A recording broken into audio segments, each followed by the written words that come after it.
Mr. President. The senator from North Carolina is recognized. Thank you. I rise in support of the Freshman Value and Innovation Package, which builds on efforts to provide quality, affordable health care at a lower cost to families. And I, too, applaud our colleague, Senator Mark Warner, for helping to initiate this package. I want to take a moment to talk about two provisions in this package, which I included: curbing fraud and abuse with 21st century technology and medication therapy management. Today, Medicare spends about $430 billion annually, Medicaid approximately $340 billion, and the state's children's health insurance program an additional $5 billion, for a total of $775 billion. In Medicare alone, annual waste amounts to between $23 and $78 billion. Yet despite these sky-high numbers, investigations are pursued only after payment has been made, which means that government fraud investigators have to recover funds that have already been paid. As a result, it's estimated that only about 10% of possible fraud is ever detected, and of that amount, only about 3% is ever actually recovered.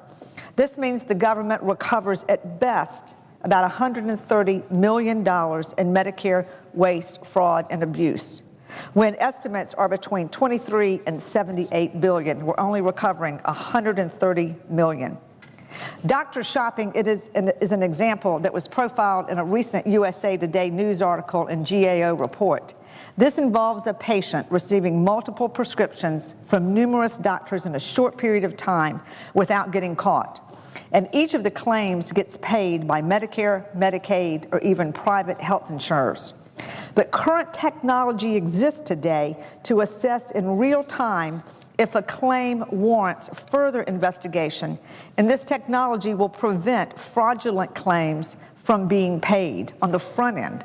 A software company in Cary, North Carolina, SAS, has developed this technology.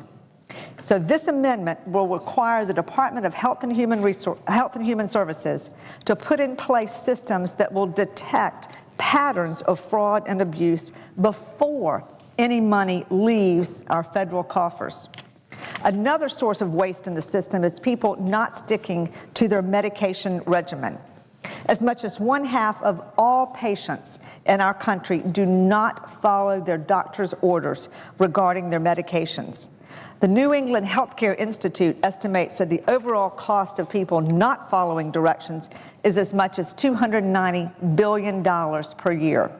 This waste can be eliminated with medication therapy management. That's a program where seniors bring all of their prescriptions in a little brown bag, their over-the-counter medications, their vitamins, supplements, to the pharmacy to be thoroughly reviewed in a one-on-one session. The pharmacist follows up and educates the patient about his or her medication regimen.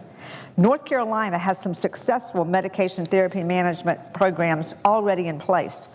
In 2007, the North Carolina Health and Wellness Trust Fund launched an innovative statewide program. We've called it Check Meds NC, to provide medication therapy management services to our seniors. During the program's first year, more than 15,000 seniors and 285 pharmacists participated. Just this small program saved an estimated $10 million, and countless health problems were avoided for our seniors. This amendment takes this successful North Carolina model and implements it nationally, permitting pharmacies and other healthcare providers to spend considerable time and resources evaluating a person's drug routine and educating them on proper usage. Madam President, I urge passage of this freshman amendment package, which will further reduce healthcare costs for American families. Thank you. Madam President, I seek